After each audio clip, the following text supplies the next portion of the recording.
Right, here we go then. The final break is over. We've had a long time sat at home waiting for this one. And let's face it, it is going to be worth it. It's a sprint weekend, and we kick off the final quarter of the season right here at the Circuit of the Americas, round 19 of this Formula One season in 2024. We're on the outskirts of Austin.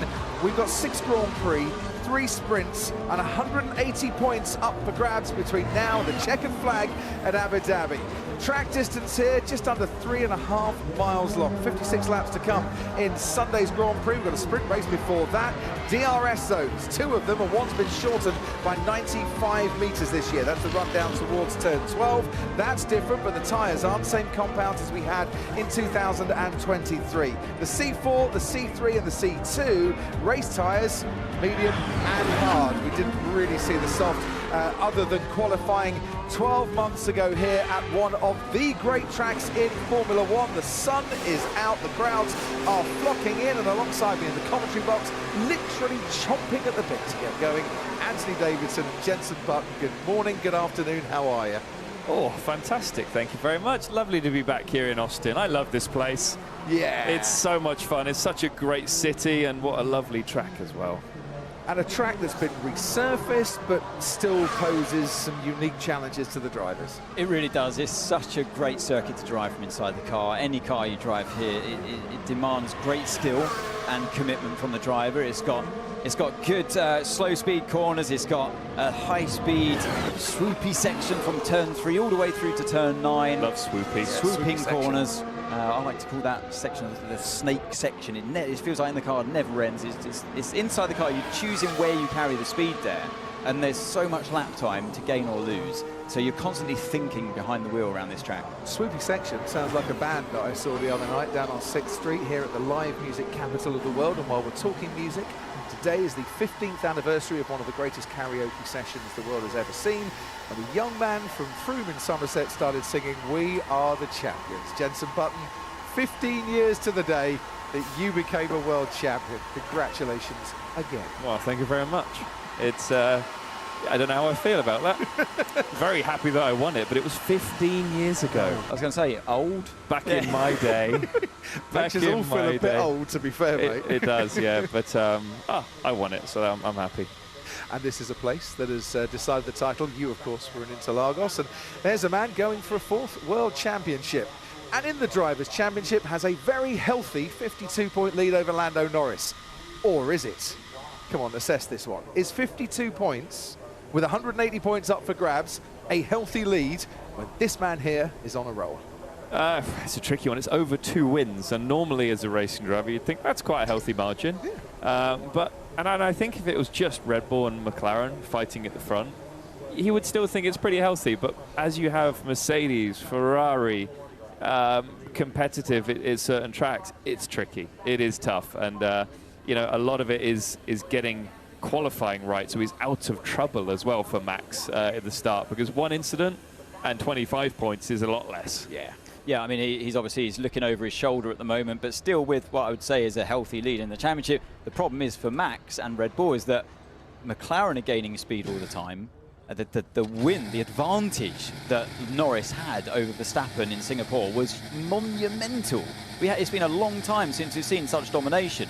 And the confidence continues to grow. The energy, the momentum at the moment is certainly at McLaren and Lando Norris. Max Verstappen has not got within 20 seconds of the race leader since before the summer break. That is a stat, Ted Kravitz, that might strike fear into the young Dutchman's heart. I don't know.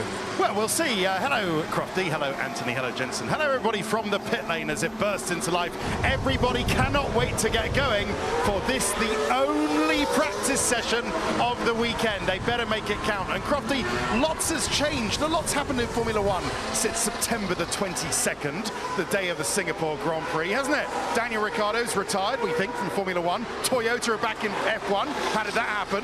Liam Lawson's an F1 driver again. No point for a fastest lap next year. The Alpines turned orange, the McLarens turned silver, and we're all talking about how high the Red Bull sits off the ground. But plenty to come for the rest of the weekend, and we'll cover all of those stories, I'm absolutely sure. And talking of Bib Gates, if you were with us for the build-up to this practice session, you will have heard from Zach Brown in conversation with Danica Patrick. Stay with us after the session. Christian Horner will be with Simon and Jensen and Danica and Martin live in the paddock for his version of events on an ever-emerging and evolving story. It's good actually looking at the heli camera there. You could see where the whole circuit hasn't been resurfaced. We said this track's been resurfaced, not all of it. And some of it's new for the F1 as they arrive here in Austin, but this part here, Jensen, I believe you have raced on this very piece of tarmac. Yeah. It looks brand new, but it's not. So most of the circuit is pretty new.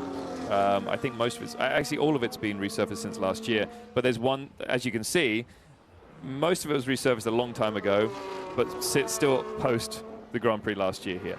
But then there's certain sections that have been resurfaced again, which is last corner, first corner, turn 2, and the back straight. And it's super smooth. So before it was very bumpy into turn 1, you'd hit the ground a lot, and obviously a lot of blank wear because of the type of track as we saw last year. Now it's super smooth. You can get that car nice and low. But there's one big bump still, and we could see in that snake section from turn 3 all the way through to 9, there's a big bump there in turn 3, which you would have experienced. Yeah, turn 3, it feels like you're taking off. It's like countdown, because as you get close to the apex, it feels like the front of the car's lifting there. There's a very, very big, it's basically the whole width of the track, it feels. Yeah. But the one bump they have got rid of is the one just in the braking zone into turn 12, where the tunnel runs under the track. That has gone from last year, so that's got to be a bonus for the drivers. It is, but still feels a little bit like under braking that you do get.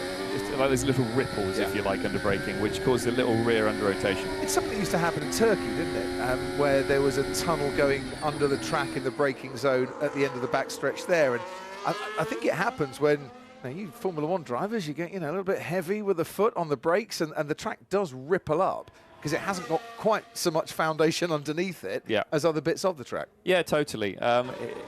Also, I found it turn 1 here and the last corner, it's very difficult to feel the grip on entry and apex. The traction is unbelievable, though. These guys are going to be surprised at how much traction they have out of those corners. They won't be having wheel spin. It'll be straight on full throttle. But the entry, it's very easy to overstep the rear tire limit, and you get that shuddering at the rear, which you How's it go? I get it. And then as soon as that happens, you're out of control. You can't control it. So having the confidence in turn 1, especially as you start your quali lap, is not going to be easy. Yeah, just when Patio Ward there knew that the camera was on him, as we like to call him, the camera went away. Oh, Franco Colapinto on his first sprint weekend and his 4th Grand Prix, almost coming a cropper there in the Williams with the Red Bull of Max Verstappen chasing him down. If that was a race, then you're going to be under a bit of pressure, but this is a practice session. That was a nervy moment for the young Argentine. Yeah, he's on it straight away, isn't he? I love it. No, not building up into it. But a couple of other things, guys, just so you're aware. Turn 6 at the apex now. There's some grass on the apex as we come through this corner here. Slate of players this weekend. Well, I think that's a motivational message from GP to Max Verstappen. You know what the state of play is this weekend. Or is that saying that Williams was holding you up a bit and expect a bit more of that this weekend? I'm not quite sure, to be fair. No. Answers on a postcard, please. Just getting back to my really interesting bit of information. It was interesting. Turn 6 and turn 14, they've put grass on the inside where cars would have cut the apex. And it's to stop them cutting that apex. But it's. I hope these guys have walked down the track to see it, because otherwise they're going to be a lump of grass in their face. Yeah, some lump of dirt. Some do, some don't, to be fair. I'm sure Liam Lawson has. And there's Liam looking for a little bit more rear-end grip in the RB. He returns to Formula One after making 5 appearances last season, standing in for Daniel Ricciardo. He returns to this team to replace Daniel Ricciardo, and as a result, we have 16 nationalities represented on the grid this weekend, which is tied for the most in Formula One history. Percentage-wise, is it more than any other year in F1 history? Because we've only got 20 drivers. That's a very good point. I would imagine it would be, because we've had way more drivers in the past, haven't we? Yeah. Last seen at the 2023 Dutch Grand Prix when Liam Lawson was racing. I don't know if there's massive pressure or not on Liam Lawson here, or is it just a case of pick up where you left off last time out and you'll be okay? Well, I'd say yes, from this guy, Isaac Hadjar, waiting in the wings with this man. Well, there's always pressure from that man. So I would say there is pressure. He wants it. Liam Lawson wants it so badly, and he knows what the brief is. Get as close to Yuki Tsunoda as you possibly can, preferably beat the guy, because few have managed that so far, and that's what he's got to do. As we look at Oscar Piastri into turn 12, looks like the wind is behind the cars on this section of the track around here, and it's blowing them a bit wide. It's hard for them to slow the car down. They've taken the flags away from in front of our commentary box. Normally I can see a flag, so I can, oh look, there's a big flag. There was a big flag around here somewhere. I think you're absolutely right, and that wind direction is probably not helping Lando Norris there, making his way around the penultimate corner. That was just about track limits, that one, I think. Yeah, you can see actually that corner, 19, penultimate corner, is notorious for track limits. It's what actually robbed Max Verstappen of a pole position or a potential pole position here last year by going over that white line. But you see how they've modified that corner. I know that. Look, Crofty, take it away. The white line at the exit of turn 19 has been moved 1.5 meters distance to the back of the curb. It's the same at turn 9 as well, and they've doubled the width of the white line at turn 11, 12, 15 and 20. So they've actually made it a bit easier for the drivers at several corners.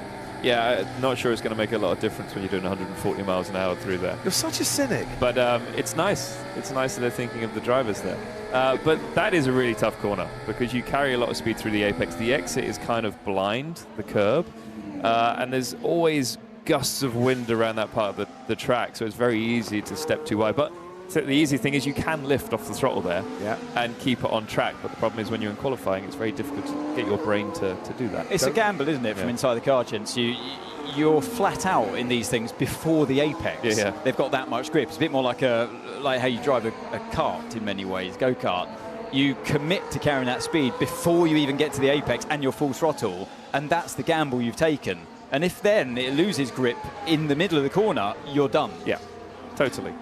By the way, Lando Norris going with him just behind Charles Leclerc, 1,000th of a second, separating the pair of them. Esteban Ocon behind Valtteri Bottas, who's on the medium tyre in the Sauber. Max Verstappen currently 5th ahead of Pierre Gasly, and Carlos Sainz now goes fastest, half a second clear of his teammate Charles Leclerc. Expect quite a bit of track evolution during the course of this session. Red Bull have big upgrades for this weekend. Ferrari say there's nothing new on their car. That's what they were saying yesterday. There's a new front wing for McLaren. Both drivers testing it in FP1, and Lando will run it for the remainder of the weekend. Back to that in a moment. Here is the car performance to show how McLaren have made gains. Red Bull have rather lost their way. Williams have started to make a few gains as well. Mercedes and Alpine now in the green. But it's a long way up for the likes of Aston Martin, who've lost nearly half a second in car performance between Bahrain and Singapore. Yeah, I think it tells the story well, doesn't it? I mean, it's all about McLaren's gains since Miami, basically. That was the big turnaround. The new floor back then came along, and they've been running that floor ever since. So, yeah, they've just been finding marginal gains ever since that big update in Miami, and they're completely on top of things at the moment. So we think Red Bull's lost pace. According to that. So that means that McLaren have gone almost 6/10 quicker than Red Bull. Yeah. Well, there's a swing there of 6/10, isn't there? Swing of 6/10. It's massive. 3/10 ahead. Max Verstappen over George Russell, currently running the hard tyres at the moment. I mean, that is a huge amount during the course of a season. And I can't remember a season like it in terms of how one team has made up so much ground on another team, whether they've lost their way or not. Well, for teams to lose performance, that's the bigger question. Yeah. I mean, that happens, though. It does, because you get a little bit lost, but normally that's quite a big amount of time, especially for a team like Red Bull. I was very interested with Andrea Stella talking about, do we bring big upgrades for the rest of this season, or do we just fine-tune what we've got? And I still think, I know we've only got one more season of this current iteration of cars. The teams are still very much learning about these cars and what is the right way to go about trying to improve them. And I think just understanding setup seems to be the key, rather than let's throw as much as we can for the wind tunnel at a certain problem. Yeah, the setup couldn't really affect your grip and balance. Well, the mechanical, I've never known a generation of Formula 1 cars in my time doing this where the mechanical setup of the car can influence the aerodynamic capabilities of the car so much. Pierre Gasly. We have a spin. And Lando Norris.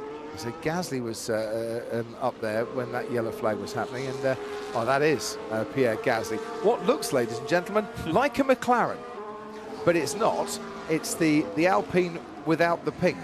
So thanks ever so much to Alpine for their colour design for this weekend. We absolutely love it. Well, if it goes quicker... Maybe that's why. They're like, well, the McLaren's quick in orange. Let's give it a go. Let's give it a Copy go. them Why in not? every possible way. Not since somebody at Sauber thought, here's a really good idea, we'll make our car look like a Mercedes in Vegas last year, have I been less impressed with a colour scheme as this. And you said to me, Anthony, before we came on air, you'll never tell the Alpine from the McLaren. So he went into that corner thinking he was in a McLaren. Clearly didn't have the grip. Okay. Yeah, just lost it on braking.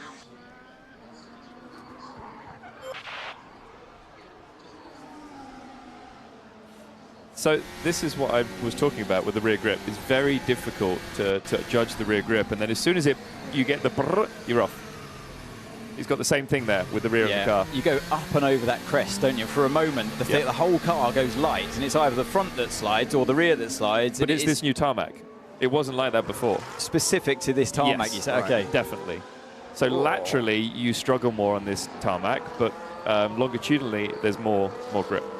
Franco Colapinto, once again, giving it everything and more and needing, what should we say, 10 times the width of the white line, stay within track limits. I've been really impressed with the way that he has made an entrance into Formula One. And his starts have been absolutely Singapore start, absolutely brilliant. I'm going to send it down the inside, see what happens. It was absolutely phenomenal. I loved what he did at the start. I've watched it on the onboard, I've seen the offboard, and he saw a gap and took the initiative to fill that gap. Brilliant. And he had it under control the whole way, even to the point where he realised Sainz was on his right-hand side, didn't want to get too close to the Ferrari, so he sent the car over the curb as much as he could on the inside as well to accommodate the fact that it was 2 or 3 abreast through the corner. Absolutely brilliant stuff. I don't think his teammate Alex Albon particularly liked it. And no, but that's what made it better. The fact that Alex Albon's, oh, he nearly got me. That's when you knew. That's when you knew it was good. Yeah. And this man here, James Vowles, looked at it back and thought, well, I actually thought it was brilliant as well. He likes a good hard racer. Yeah. And I think everyone was really impressed with what Colapinto did there at Turn 1. And actually, since seeing the off-board shots from both Sainz and Albon, and there's that bump That's we were the talking bump. about. Yeah. Wow. That is a high-speed spin. And that's a set of tyres gone. Yeah, game over on that. Look at this. Look at the bump. Oh, you see it hit. Absolutely that bump that took the car down. Okay, so how do drivers then approach that corner with that bump there? What do they need to change to make sure that doesn't happen on You a need to be regular basis? straight when you go over it. I mean, it's going to bottom. When I come in, you have to check his tyres and check the floor. The other issue he has, do you see the diamond curbs, the orange curbs? Yeah. They're not massively high, but that, if you hit it sideways, see it there, Yeah. you can damage the floor very, very easily. Do you think he was slightly compromised there by the car on his right-hand Tighter line. side, and he took a slightly, The tyre's almost off the rim. Wow. I mean, there's so much load. And the floor sparking away the whole time as it was so loaded. Look, Yeah. that could have been really nasty. So what you're saying is, in an ideal world, a bit further over to the right-hand side might be an idea. Before you enter, so you're more straight when you cross it before you turn right. But he couldn't because he had the car on the right-hand side. So I think that's why that just happened. Yeah. He was forced to turn the car more over the bump because he couldn't. more loaded. Yeah, he couldn't straighten the car because the car on the right-hand side was there. Which is normally an easy entry, I guess, for them, flat. So he's like, well, it's easy flat. It is flat, always, yeah. And even turn 4 is flat as well in a qualifying round this round. But at turn 4 for Lewis, because I had a big moment there as well. Yeah, yeah, it looks like it was. That's weird. Yeah, have a look at mine, because I had something very similar there.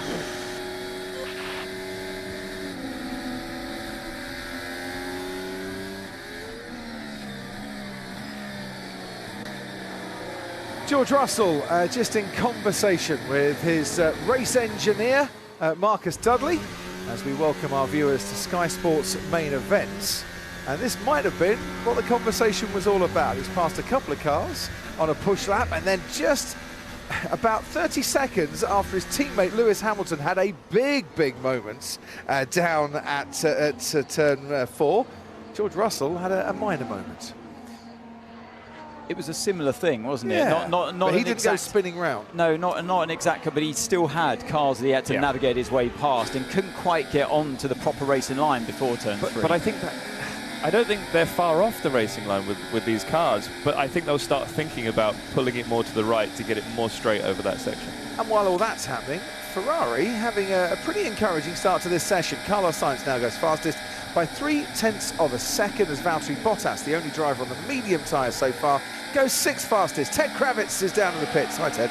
It's funny you mentioned Ferrari, actually. High hopes down at the Scuderia Ferrari this weekend because of the upgrade they had over Singapore weekend. They think they're really going to get the benefit of it around this this circuit here in Austin. So we'll hang fire and see what happens to them later on in sprint qualifying this afternoon. Bit of a reset for Lewis Hamilton. He's just composing himself back in the garage. The mechanics have checked over the front wishbones, the floor. They seem happy with it enough. But yeah, there are lots of... Now, George has had a spin I can see on a big monitor, Crofty. Back to you. Thanks, Ted. Let's go trackside. We've just seen George Russell having another moment. Martin Brundle, what happened? Yeah, we were just looking at him actually a few seconds ago. He'd lost it on the way into the first corner, right up the top there. And it just went into a lazy slide. And he was turning into the slide, as you do. And the car just wouldn't stop. You've got a big pendulum effect, got all the engine and gearbox behind you. And as hard as George tried to stop it from spinning, he ended up coming all the way through the corner and spun it around, then rolled backwards down the hill, kept the engine running. I think you've got a replay going out now. Kept the engine running and waited for a bit of space on the track and continued on his merry way. But it doesn't look like the Mercedes. There's a bit of a handful, doesn't it, with the 3 incidents we've seen so far. So turn 1 then, we'll just talk about it while we're here, and I'll come back to you then, Crofty. It's 40 metres up, Big Red it's called. Anthony was telling me this earlier on after Red McCombs, one of the original investors here. It is actually easy to see a McLaren versus a BWT Alpine out on the track because of the chrome bodywork they've got for this race. But you can brake so late because you're into such a steep hill. And then what a mishmash of cambers it is. I think that's what's just caught the Mercedes out. Look at this on the way in, how much it's cambered in towards the corner. You can see the slope on the track. Then it flattens out in the middle and then goes slightly off camber before picking up a little bit of camber again, a little bit of leaning in on the exit of the corner. No wonder we see a lot of incidents here in the first corners, and we've got 2 of those this year, of course, with the sprint start. Out comes Lewis Hamilton in the Mercedes on hard compound tyres. So you're really asking a lot of your Formula One car in here. Absolutely, of course, flat out down the pit straight. Brake as late as you dare, let the hill help you. But as the car slows down, the downforce bleeds off rapidly, and that's where you can easily start locking brakes or getting in a little bit too deep. You can see the flag, the Union flag there on the stars and stripes up there. So you're actually turning into a headwind, which would normally help you a lot as well. Bit of a crosswind under braking, as we see the Aston Martin of Fernando Alonso working the wheel a little bit in the middle of the corner and down the hill. So it's a bit of everything. Braking, downshift, turn in, wait, pick up the throttle gently, and then cascade down the hill. And we'll just wander through here, Lee, and have a quick look at turn 2, because there used to be a horrendous bump on the way into this corner. We'll wait for a car to come along, but they've definitely smoothed a lot of that out, because last year we would have seen the cars really hitting the ground hard and moving them around. Is there anything coming our way? Here comes a Ferrari of Leclerc. Looks like he's going a little bit steady though. But as they sweep through 2, you can just see a little bit of movement in the suspension. But the Sauber goes through there now. That is hugely smoother than I've ever seen standing up here at turn 1. Back to you in the comm box. Thank you very much indeed, Martin. Charles Leclerc was on a slow lap as he passed Martin Brundle. He'd just gone fastest by nearly 0.3. This is Lando Norris having a few moments still. And it is breezy, it is gusty here, and I think the wind might be catching a few out there, but on that occasion... He clipped the inside curb there. That's the reason for that one. And this is through 3, 4, 5 and into 6 now. riding on board with Lewis Hamilton through turn 7. Compromise that corner to open up turn 8 and get your car a long way over the inside of 8 to then open up turn 9. There's a brilliant sequence of corners, and it's great to look at the data trace between drivers often through that sequence, because you see such a difference in how they attack it. Now through turn 11 on the power to the new lengthened DRS, or actually shortened DRS zone. Yeah, it's a longer wait till you can activate DRS before turn 12, braking just after the 100-meter board into 3rd gear. Actually, downshifted very late into 2nd of that particular corner as he felt like a grip. Then in 13, wait for it. You're on the old surface round here, and you hear the rear there, the slip on the wheel spin. Then again, a waiting game in 15, and down into 2nd again, and not very good traction at all on the exit around that part of the track. He'll come and finish the end of this lap with Lewis Hamilton, currently the slowest driver on the track, going a little wide through the penultimate corner once again. A 1:38.0, his best time so far. He beats that, but only with a 1:37.1. And that'll also be deleted, right? Yeah, it should be. It won't be, 'cause it's a practice session. How do they not delete in practice? They send a whole list of what would be deleted times at the end of it, but they don't necessarily update it as we go along, because it's only practice. There's no betting. Well, yes, there is, but without getting too much into this debate, and I've had this debate, trust me, on that one. If you want drivers to obey the track limits when you get to qualifying when it really matters, do it in practice as well, so they can practice obeying the track limits. But that's another matter for another day. So far, we have had about 23 minutes of this session, the one and only practice session before sprint qualifying a little bit later. And it's Ferrari 1 and 2 at the moment, Charles Leclerc and Carlos Sainz.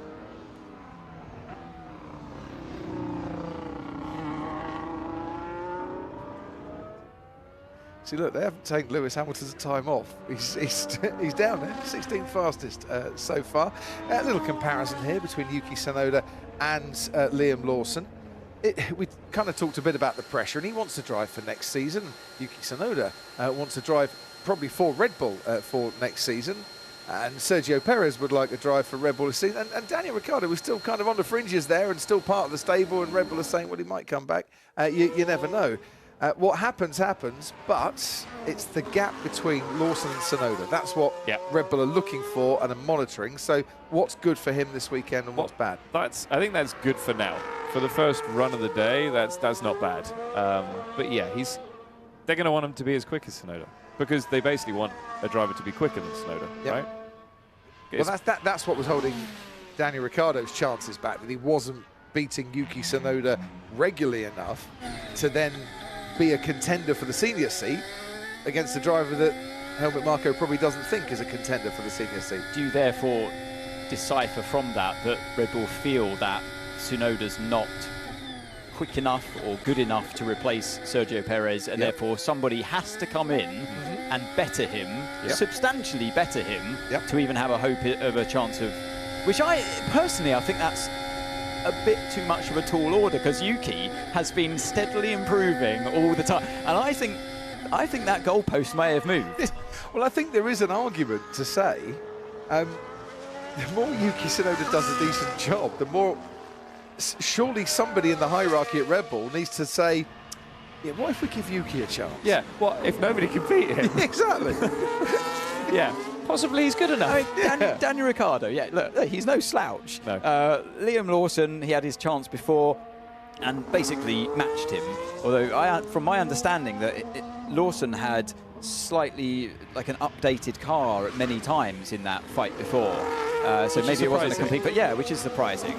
So now it will be complete. I believe it'll be a completely fair fight. So that's maybe why they're analysing it once again. And Nick de Vries as well, who you know from your sports car. Yeah, he's quick. He's quick. Yeah. He's no slouch either. So, and every time Tsunoda's at least matched or beaten all of them. I mean, maybe we should examine the fact that Helmut Marko, mysterious man that he is, he kind of has the motivational tactics of a Sith Lord half the time. Maybe all this is being designed to help just nudge Yuki to go a little bit faster. Maybe this is Helmut Marko's way of saying, keep quiet about it. I'll keep saying you're not good enough. I'll keep saying you're not good enough. And you'll keep showing me that you are good enough. This is the motivation. Maybe. Maybe. I've got nothing else to say on that. But I don't know. I can't quite work it out, to be fair, because to me, I think you have to take Yuki a bit more seriously if Sergio Perez isn't good enough for I think the issue is the pressures that are on your shoulders in a Red Bull is much higher than in AlphaTauri. So I think that's a good point. Maybe that is what they're trying to do with Yuki. Yuki-san. Who knows? Currently, Tsunoda and Lawson separated by about by 1/10 of a second in Liam Lawson's favour.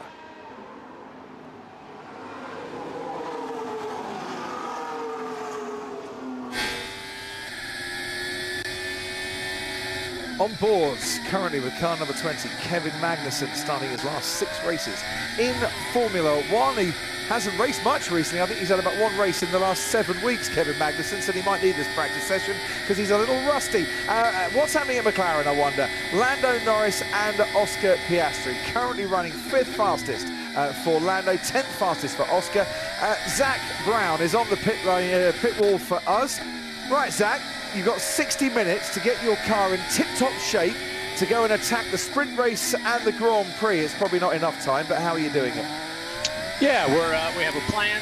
We've got 32 minutes to go. I think you'll see a little bit of performance runs towards the end of the session from everyone to get ready for sprint qualifying. We've got some new bits on our car, as do others, so we're just trying to learn them a little bit here and see what the new track surface is like.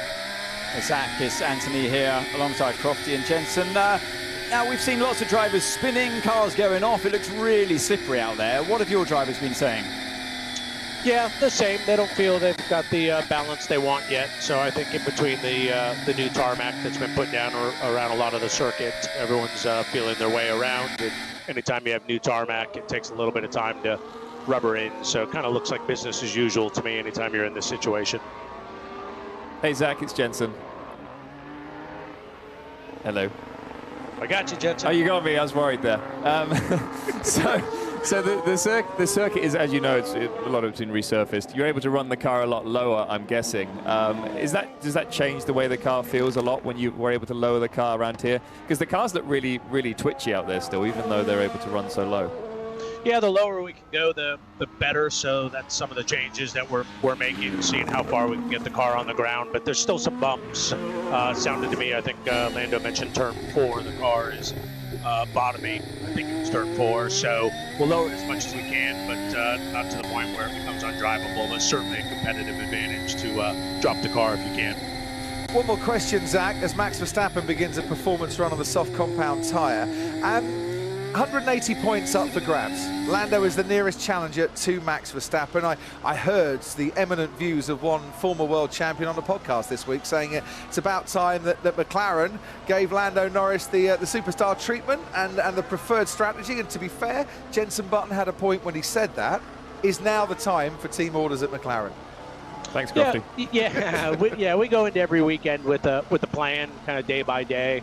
Oscar's happy to support Lando when and where it makes sense. Lando wants to try and win this championship by being the fastest race car on the track, not getting waved by. So we have an agreement amongst the drivers. We've got a good plan within the team. We're race by race, but whatever we can do to help Lando, because he does have statistically the best chance while not compromising Oscar's season. He's having an awesome season and wants to chase down Lando, and Charles isn't very far in front of him.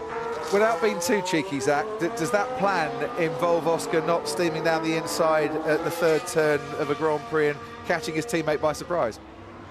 Yeah, we'll make sure we have good first laps. We do like to watch the boys racing. I think that's the most sporting way to go racing, but certainly we want to try and minimize risks, which you have at the start of any Grand Prix. So if we had Monza to do all over again, we would have probably handled it slightly differently. But we're in good shape. We're learning by these things and tweaking.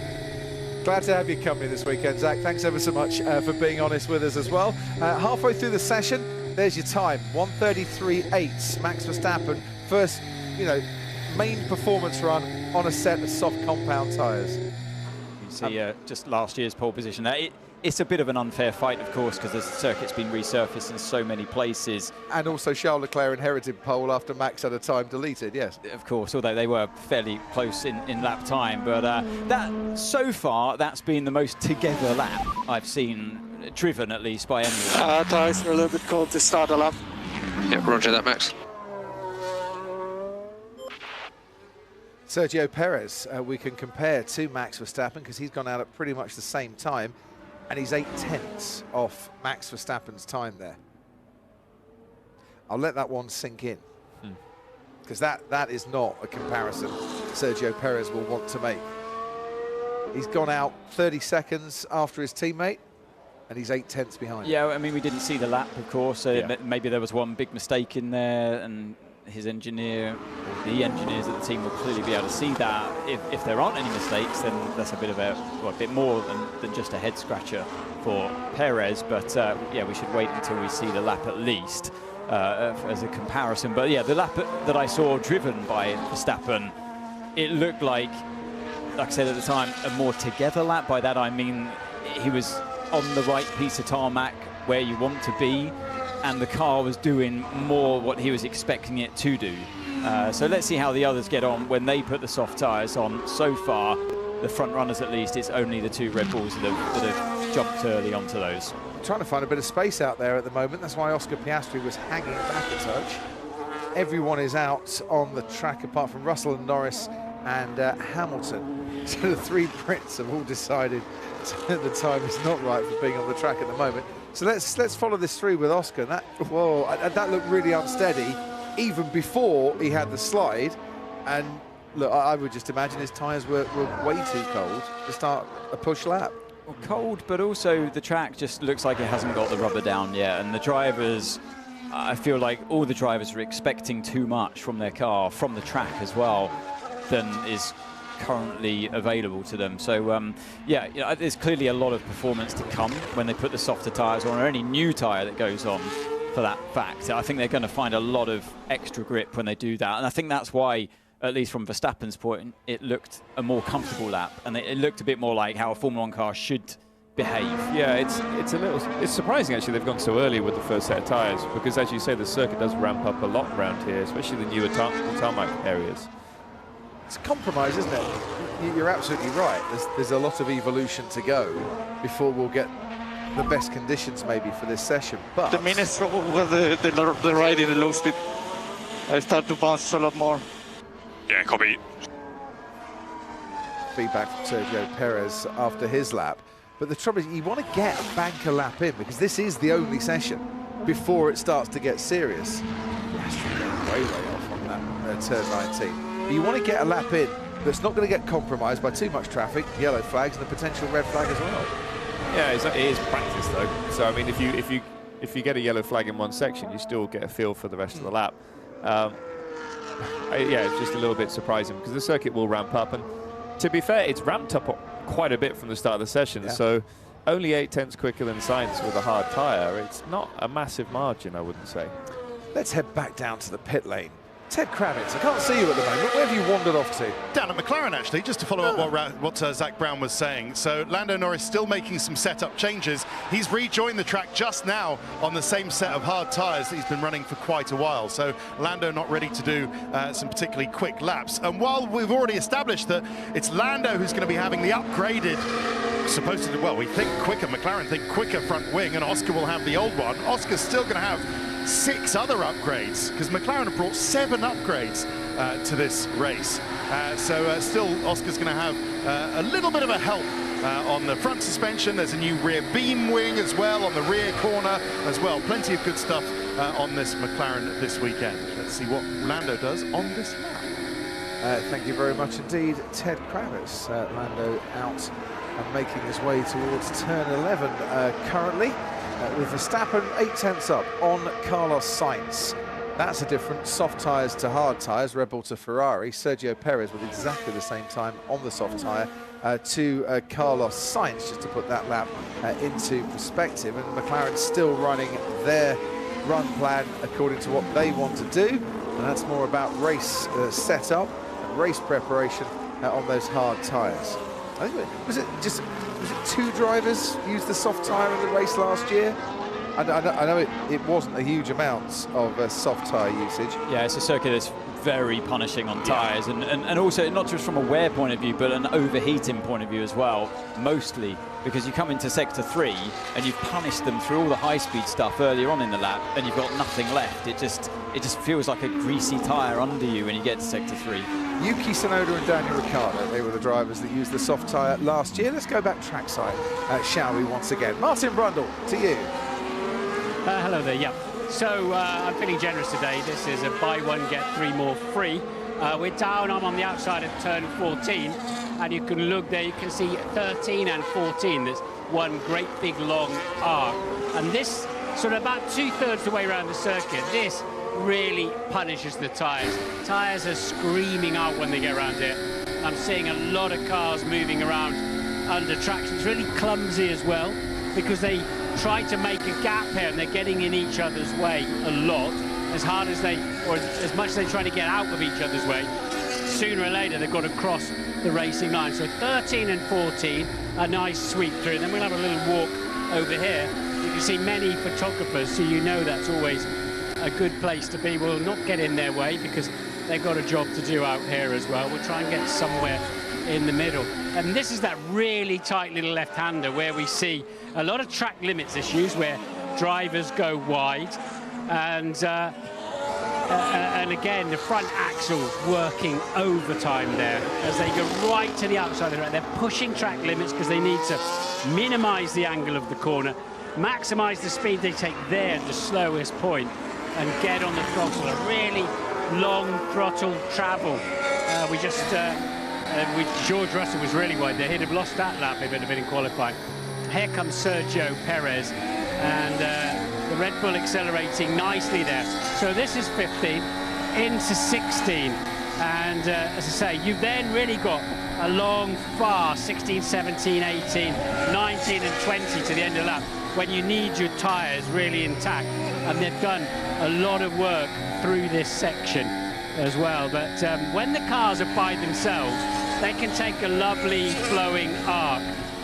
When they're side by side in racing, they have to go defensive.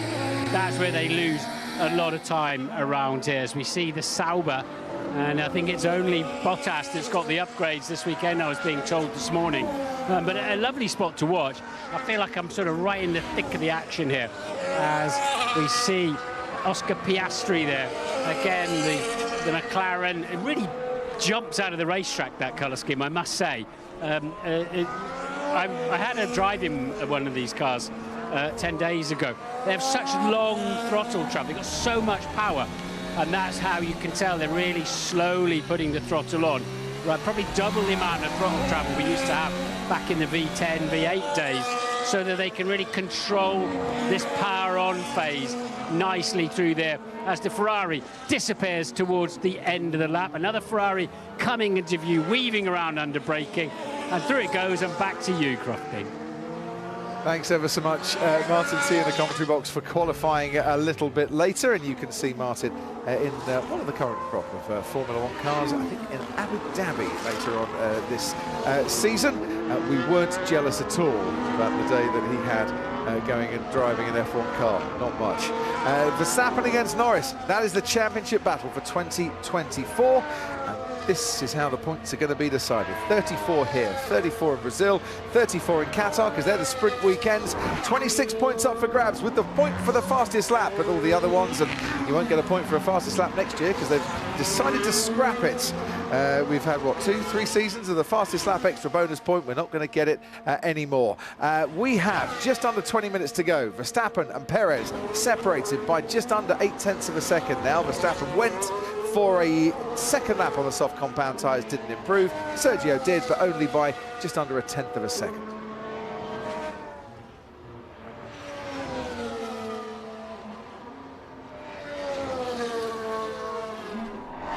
I use the phrase fun sponges, referring to those that wanted to get rid of the bonus points yesterday, and I stand by that. I don't understand why we need to scrap it. Because, why it's is just, it? Yeah, but it is. is. But It's teams just can just use a driver to go out and take it away. well, yeah, which they did, obviously, in Singapore. But also, drivers, like Lando Norris, for instance, could go and set the fastest lap on the last lap of the race when he's leading a race and could give it absolutely everything right to the finish line. Yeah, but you're not going to beat someone putting on a new set of tyres that's outside the top 10. They don't even get the point. They just take it away. But unless there's a free pit stop gap, people aren't going to be pitting. It just gives us something to talk about towards the end of the race. I like it. Either go big or go home. Make it 3 points or don't bother. Fair enough. It definitely added something to the entertainment factor. Engineers don't go racing for, in many ways, entertainment. They go racing to win and be purists. Yeah. And that's why I think they didn't like it as much, because they felt it was a bit of a gimmick. But I kind of liked that gimmick. Yeah. It definitely added something to what could be a bit of a formality at the end of a race. What about pole position? Well, pole position, a point for pole position would, and I think Carlos Sainz brought this up, would be a much more valid point, quite literally. And I would be up for that. But yeah. The argument against that used to be, well, we don't want the title decided on a Saturday by giving a point for pole. But now we have a sprint on a Saturday. That argument's gone out the window for me. And you're going to be getting more and more sprints. I think they're definitely here to stay. So yeah, I mean, it can be decided. Yeah, why not in a pole position if you've been the dominant driver in terms of getting most poles, and that should be awarded. Yeah, I'm with Anthony. Marketeers, not engineers. That's our slogan. You know, other than those. Oh, brilliant! Well done to you, sir. Oh, James Vowles will like that. Look at him. He's feeling so proud right now. He is. Good lad. He has literally puffed out his chest. Come on, James. Break into a proper smile. Come on. Yeah, he will do later. Don't worry. Yeah, other than those that can recite pi to, 19 decimal places, I didn't think anyone wanted to get rid of the bonus point, to be fair. It might be a gimmick, but I quite liked it as a gimmick, and I wasn't overly sure in the first place. I got convinced that actually it was a decent idea just by watching what was going on the track. Right, still hard tyres for a lot of the drivers out there. Only really Red Bull have done their performance runs, their qualifying simulations, and Zhou Guanyu in the Sauber as Yuki Tsunoda is practicing attacking the line at the start of the pit, right by our commentary box here. I wish we could see it, but someone's put a load of crates in the way. I guess, well, everyone is going to be fighting for qualifying. It is so important. These guys aren't going to get any long runs in, really. It looks like Red Bull are concentrating even more than others on qualifying. 16 minutes to go. They'll be out in a few moments' time. This is Zhou Guanyu coming into the pits. I have a problem, guys. I have no power. Yeah, it's not recovered. Staying here. Yeah, that is an issue for Zhou Guanyu, as you can see, just trundling down the pit lane.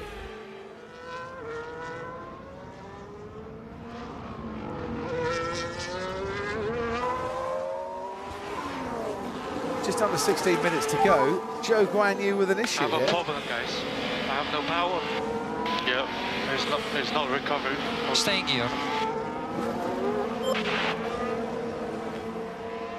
Lost power? Yeah, well, being told to stay in gear as well can sometimes hint at a hydraulics issue. Yeah. You don't want to do any unnecessary damage to the gearbox if it's not happy and it uses the hydraulic power to select the gears. But yeah, a bit of a strange one there for Zhou Guanyu. As Bottas, his teammate, is in P8 at the moment. Bottas has run the medium tyres in this session. But that's his only set. Sorry? That's his only set, isn't it? He's not put on a second set yet. No, he hasn't.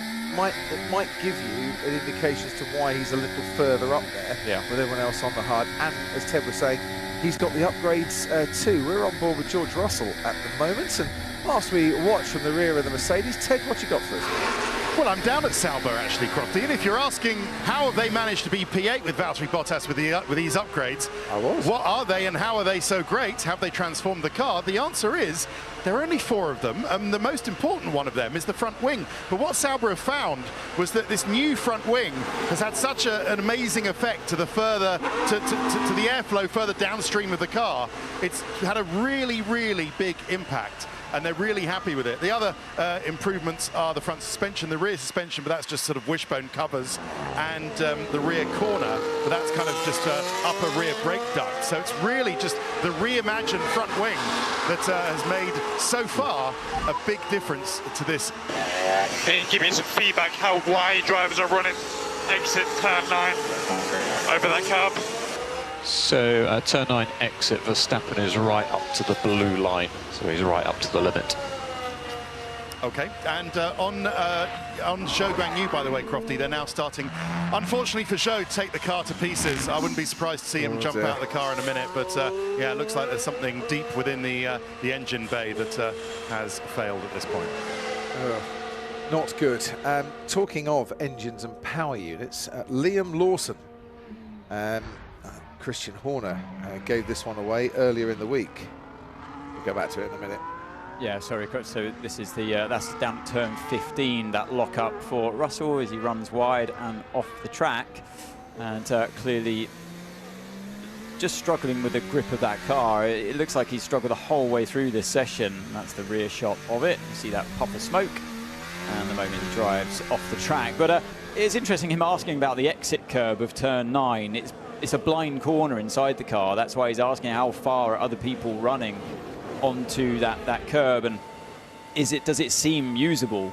And that's a good bit of feedback, and that you need that relationship with your engineer and that understanding between the two of them, the way it works. So he was able to hear straight away that great feedback that yes, others are using it. Basically the fastest driver out there at the moment went right to the limit on the exit of that corner, so you need to be doing the same thing when you get the soft tyre run. New internal combustion engine, new turbocharger, new MGUH and K, new energy store, new control electronics for Liam Lawson, which I think makes back of the grid. Oh, that was a moment there, wasn't it, for Alex Albon. Really kicked up the dust on the apex of turn 6. I think that might be that grass that you were talking about, Jensen. Yeah. And he gets away with it, but I don't think it was the fastest way to get around that corner. He's on a new set of tyres. Quali sim. As you can see, a lot of the top teams have been doing high fuel. They're in the 137s, and all pretty similar on lap times, actually. The Ferraris, the Red Bull, and the Mercedes and McLaren. Here's that ripple there, and there. There's quite a few. You can see it on the... Oh! And that, I think, might have unsettled Alex Albon into braking at turn 12. That was weird, wasn't it? Was it a sudden snap or was it a problem? It was a very late over rotation, wasn't it? The car, the rear just sliding out or snapping out on him. He's not going to have enough charge for the next lap, is he? So going to be another slow lap. But yeah, well, they say they've got rid of the big bump. There are still ripples there. It's kind of like surfing on a pond rather than the sea. Well, it's built on a marshland around here, this part, so there's so much subsidence going on all the time. So they're constantly, it's a bit of a patchwork these days in terms of where they resurface. They never do the entire track, but here's that moment. Yeah, so it was just kicking up, and he oversteered because of that. And then you've got the grass and the dust on your tyres, and then it's sliding around too much. You can see where they've added the grass there, the apex. I'm glad they did. So that explains that one. Ted, down to you to explain what. It must be the curse of the new anti-Crofty helmet design, Crofty. He's gone again. He's changed it again as Albon in commemoration. The folly of it. The folly of it. Of his 100th race. It's a tribute to Valentino Rossi, the doctor, of course, legend of MotoGP. But we'll get into that later. Right, it is Festival of Qualifying Simulation time, because everybody who is leaving the pits is doing so now, Crofty, on a brand new set of soft tyres, except for Sergio Perez, who's already gone and has used the best of his soft tyres. He's carrying on gamely in the Red Bull. But everybody is now leaving on. You'll see on track, starting with, I think, Lewis Hamilton. The cameras might pick it up if they're not doing already. Is that what you're seeing? Yes, I am seeing Lewis Hamilton right now. Gearing up for a quick lap on new soft tyres. Lewis Hamilton on those new softs then, the man that was on pole here in 2017 and 2016 and in pole in Indianapolis in 2007. What can he do on a qualifying simulation around the circuit of the Americas? And we'll get to turn 4. And everyone will just hold their breath. And this time around, not distracted by another car, no issues with the grip either. But bouncing around all the way through there, wasn't it? And he kept his foot in. And through turn 8 he goes. Turn 9 looks good as nice well. that. That was very nicely done. Lewis absolutely loves this track. He should always be in his element around here, but this is a tricky corner. This blind is very difficult to pick the apex, and it's very wide, isn't it, on the entry as well to turn 11. He's ready on the DRS button. The line's coming up. There it is. He presses it. That top left button, DRS activated now, down towards turn 12. Your eyes go to the right to see the braking marker boards. There's the 100 board. Hard on the brakes. Feed the car in. The rear complained. It wasn't an easy run through there for him before turn 13. And 2/10 down on Verstappen's time. The rear once again moving around on the exit of 14. He goes through 15, keeps it just in the white lines, and then it's flat all the way through this triple apex of 16, 17 and 18. Get the car to the right-hand side to open up 19. There he goes. Do you stay on the track there? Yep. Yes, you do. And into the final corner, all 20 of them done. And foot to the floor on the exit. What's it going to be for Hamilton? He goes P2, not enough to topple Verstappen. Half a second down, lost a 10th in the middle sector, half a 10th in the first sector, the rest in the final bit. Liam Lawson's just under 37.5 in the middle sector, fastest middle sector time so far. He's going to start at the back of the grid anyway. Carlos Sainz goes a 10th of a second faster, and he was already 2/10 up on Lewis Hamilton through the first sector of this qualifying simulation for him. His teammate Charles Leclerc keeps nicely out of the way as Carlos Sainz, who quite frankly should be a shoo-in for 5th place in the sprint race tomorrow, as he started and finished 5th in every sprint this season, is actually saying, no, I've got a bit more pace than that this weekend, as Liam Lawson goes 3rd fastest overall. And Carlos Sainz replaces Max Verstappen by about 2.5 tenths. Ferrari have looked in good shape right from the outset here today. Yeah, I think the big surprise is 7 tenths to Lewis in 3rd, and it's basically done at the same time. Fernando Alonso goes 3rd fastest. He's half a second down. We're seeing a bit of track evolution, but how much is that these times compared to our Ferrari? You know, do they have it in the can, Fred Vasseur? Esteban Ocon goes 7th fastest. What? Ridiculous. I couldn't help myself. And the Indiana Jones-inspired Alpine of Pierre Gasly goes 5th fastest. That's why it's orange, by the way. It's an Indiana Jones thing. Yeah. So all of the times here, Alonso, Hamilton, Gasly, Lawson, there, and Sainz representative. Obviously, the Red Bulls did their times earlier on. What's happened to George Russell at turn 1?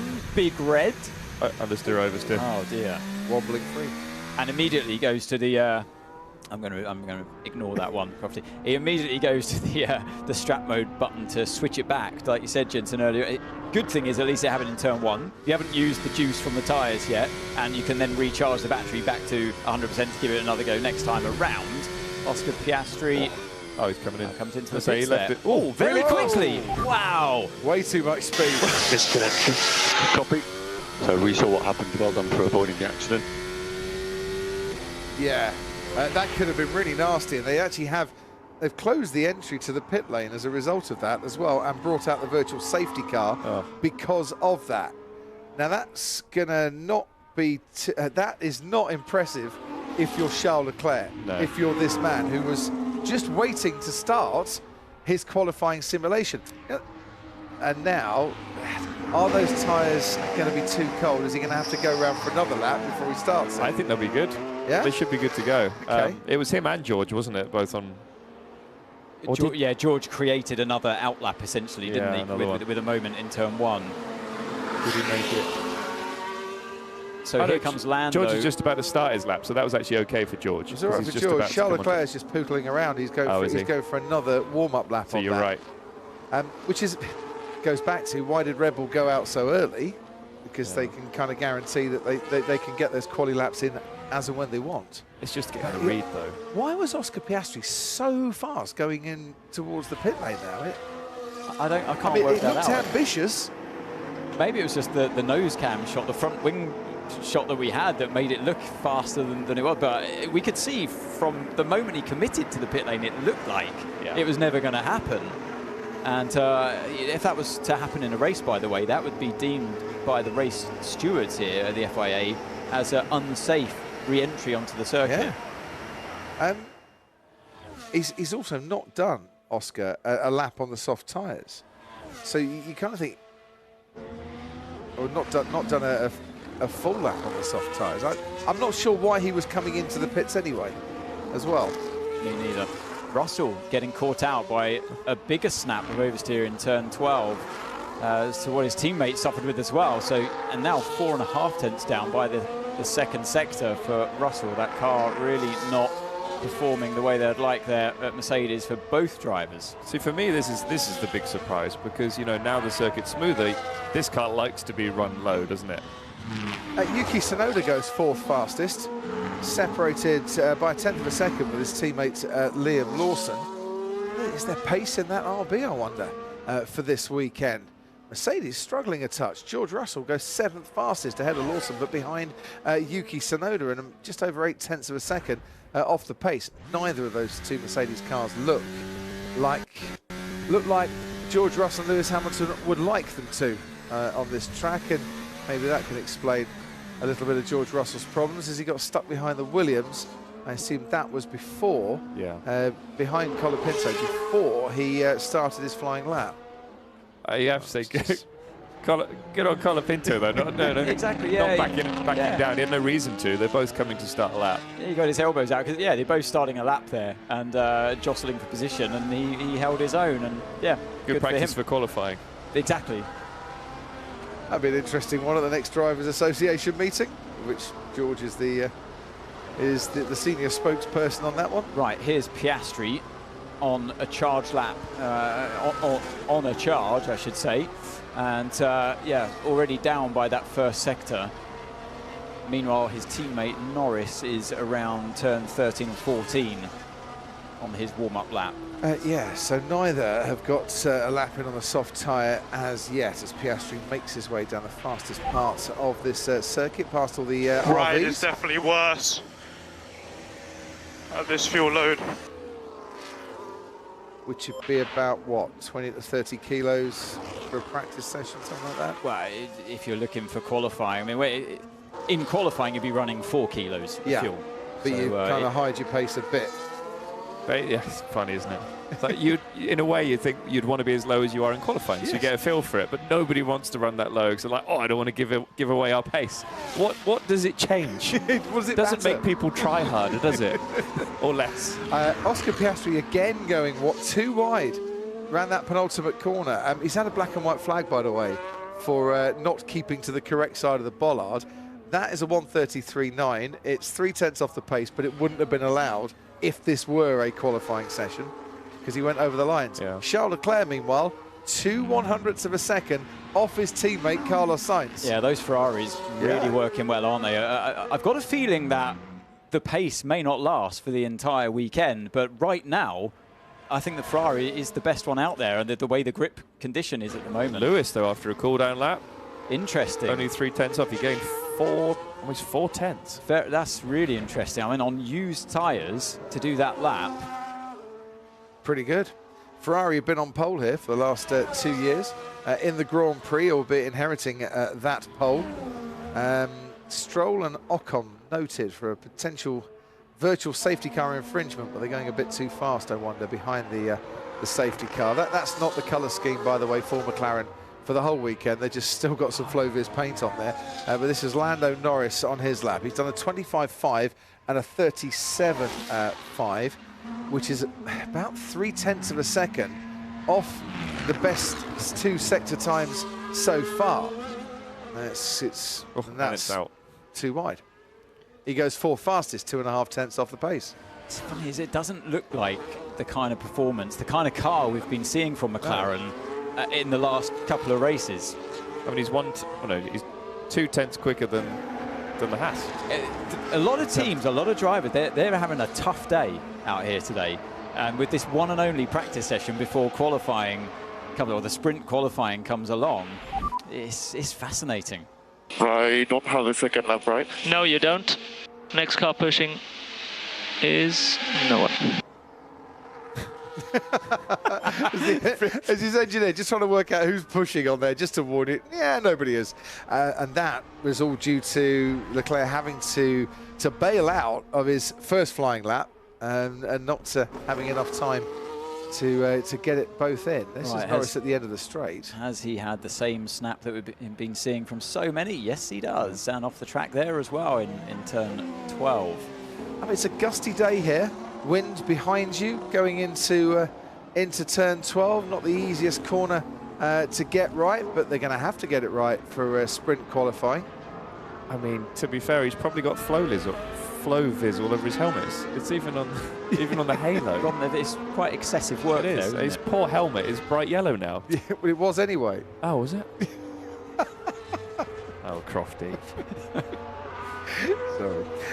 Yeah, Jensen, by the way, the helmet expert, who did tell us that Alex Albon has a replica of his first ever crash helmet in Formula One. So this is first ever crash helmet. Oh, crash helmet. Karting. Yeah. This is his 100th race, and he's celebrating. Look, Ferrari will be cautiously optimistic about this. Verstappen went out about 25 minutes before to do his time. Lando Norris went off the track. Oscar Piastri went off the track. Lewis Hamilton did his best time on his second run. But Ferrari, throughout it all, have just looked a solid car, isn't it? Very solid car, and a well-driven lap as well by Sainz. So we see this moment here with Russell going off the track in turn 19. That hasn't looked like the easiest car to drive here today, but Hamilton somehow squeezed a lap out of it on used tyres at the end there. He ended a 10th. He ended a 10th behind Lewis, but obviously that lap wouldn't exist. And Sergio Perez down in 16th fastest, a second off the pace for Sergio Perez. And he was 7 and a bit tenths off the pace to his teammate, Max Verstappen. They were both out there at the same time. Yeah, Verstappen drove a really nice lap. He seemed pretty comfortable on the lap that he got out of it, and to do it that early on in the session as well, that was quite impressive. So yeah, I think Max at least can definitely be right at the sharp end to challenge the Ferraris when it comes to the sprint qualifying later on. But this is amazing. Lots of drivers here are really going to be on the cusp of going out in that first knockout round in qualifying, because it's a tough lap to get right today. It's a tough lap to get right, and a lot of them have not been within the track limits. So it is really, really difficult. The top 7 are what we expected, I think, but the gaps are probably a bit bigger than what we expected. Could be right. That's right, yeah. I think Lawson's done a good job. He's really hit the ground running. Yep. If that is a genuine difference in between the two of them, just that 10th of a second or whatever it is, 10th and a half, I think that's pretty impressive just to jump in straight away, tough track, and after a long time of being out of the car, jumps in the RB and he's pretty much right there. So yeah, off to a good start. His grid penalty will take effect for the Grand Prix, by the way, not for the sprint. It's a bit harsh, but that's the way the rules are. I'm sure he'd want it the other way around. Yes, right? I'm sure. Have the sprinters practice. I'm sure he said, look, it's not my fault. Daniel Ricciardo used all these engines before me. It's not my fault I've been there before.